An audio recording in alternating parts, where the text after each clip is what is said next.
তো দুঃখের সাথে আমাকে বলতে হচ্ছে, আমি সিপিআইএমএল এর রাজ্য সম্পাদক পার্থ কর্মকার মনোনয়নপত্র আনতে গিয়ে তেপানিয়া ব্লকে আজকে নিজে আক্রান্ত হয়েছি।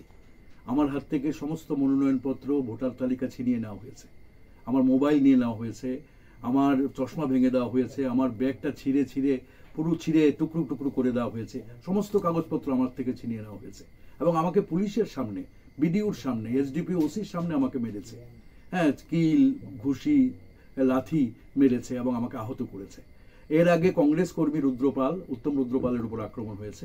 হ্যাঁ, সিপিএম এর আশিস ঘোষের উপর আক্রমণ হয়েছে তেপানিয়া ব্লকের সামনেই। কাজেই এই যে নারকীয় ঘটনা আজকে আমি দেখলাম, যে নির্বাচন তো পুরোটাই চলে গেছে দুর্বৃত্তদের হাতে। পুলিশ প্রশাসন এবং সমস্ত নির্বাচনী প্রক্রিয়াকে দেখলাম যে দুর্বৃত্তদের কাছে নতজানু হয়ে গেছে। দুর্বৃত্তরাই যা বলবে, মন্ডল প্রেসিডেন্ট এবং দুর্বৃত্ত যা বলবে সেইভাবেই নির্বাচন হবে। আমাদের শাসাচ্ছে, কেন এসেছেন, আপনাকে কে বলেছে আসতে, এলে এই ধরনের শাস্তি পাবেন, কেউ নিতে পারবে না, নমিনেশন পেপার কেউ নিতে পারবে না, কেউ দাঁড়াতে পারবে না। এইভাবে দুর্বৃত্তরা আমাদের শাসাচ্ছে, পুলিশের সামনে, সিআরপিএফ এর সামনে, বিডিওর সামনে, কিন্তু সবাই নতজানু হয়ে আছে। কাজেই নির্বাচনের নামে বিরোধী মুক্ত করা, বিরোধীদের নিধন করা, গণতন্ত্রকে নিধন করা, এটাই বিজেপি করে আসছে তার শাসনে, এবং এটাই এবার আরো চরম আকার নেবে।